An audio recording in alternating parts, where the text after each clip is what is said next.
ऊपर वाला छूट गया। इसने बोला all the squares are similar की कन्ग्रुएंट, जो जितने भी स्क्वायर है हमारे पास वो सिमिलर होंगे कि कन्ग्रुएंट होंगे। क्या होंगे मतलब सिमिलर, वो क्या होंगे हमारे पास सिमिलर होंगे, नॉट कन्ग्रुएंट। सिमिलर का मतलब क्या होता है?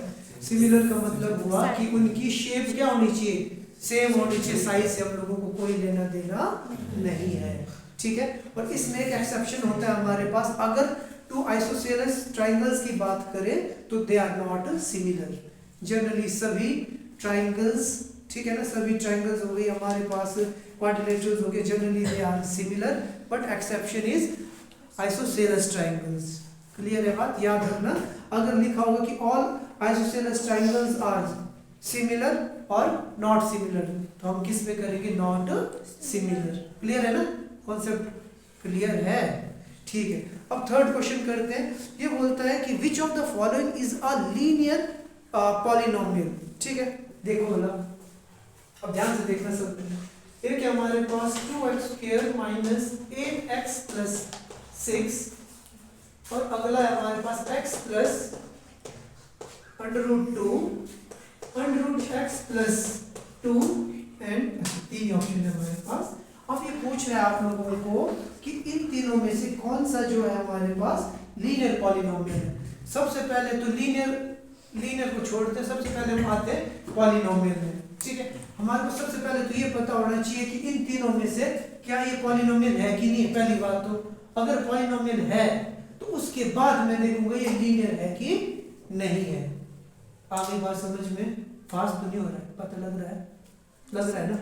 ठीक है, तो देखो पॉलिनोमियल का मतलब होता है कि हमारे पास कोई भी ऐसी इक्वेशन जो क्या है कांस्टेंट टर्म और हम बोलते हैं कि कांस्टेंट और वेरिएबल टर्म से मिलके बनती है।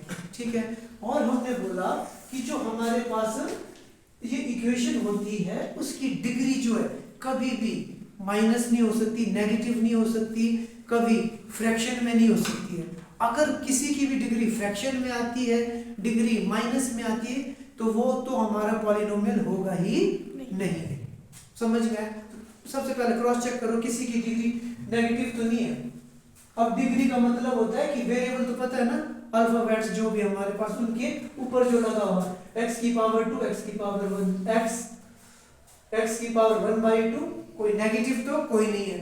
एक एग्जांपल मैं यहाँ दे देता हूँ, मान के चलता हूँ, मैं लिख लेता हूँ -3 + y + 5 लिख लेता हूँ, मान के चलते हैं। ठीक है, अब मान के चलते इसकी डिग्री क्या आ गई? नेगेटिव, तो इसका मतलब ये तो पॉलिनोमियल होगा ही नहीं हमारे पास।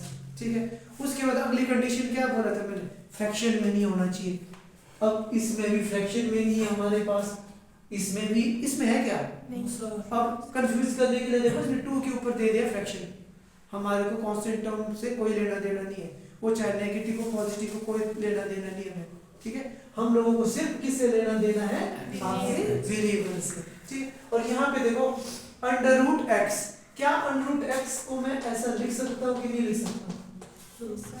लिख सकता हूँ ना? इसका मतलब इसकी पावर क्या है हमारे पास? फ्रैक्शन में है, तो इसका मतलब ये भी पॉलिनोमियल नहीं है। तो बस अब इसका मतलब ये भी पॉलिनोमियल, ये भी पॉलिनोमियल, तो इसका मतलब आंसर या तो ये वाला या तो ये वाला। इसमें तुमको मानना अगर नहीं आता हो तो ऐसा है कि 50-50% चांस ठीक हो भी सकता है, नहीं भी हो सकता है। ठीक है, अब मैंने पढ़ा था कि क्वाड्रेटिक इक्वेशन पढ़ा है ना 4th चैप्टर में, क्वाड्रेटिक इक्वेशन। तो मुझे याद है सर ने बोला था कि अगर x की डिग्री क्या हो? 2 हो, तो उसको हम क्या बोलते हैं? क्वाड्रेटिक इक्वेशन या क्वाड्रेटिक पॉलिनोमियल हो गया। पॉलिनोमियल ही है, जिसकी डिग्री 2 हो वो क्वाड्रेटिक, जिसकी डिग्री 3 हो क्यूबिक, 3 से ज्यादा है तो पॉलिनोमियल। मतलब ऐसा नहीं कि लीनियर पॉलिनोमियल नहीं होता, linear is also a polynomial, but generally अब इसका नाम है ना, इसको हम एक इसकी डिग्री कितनी है? x की power 1, it means it is a linear polynomial. I बात समझ में? अगर आपकी डिग्री क्या होनी चाहिए? हाईएस्ट, जो 2 3। अब देखना एक और एग्जांपल लिखता हूँ, मैंने इसमें ऐसा लिख दिया, ऐसा लिख दिया और ऐसा लिख दिया, मान के चलते ऐसा होता।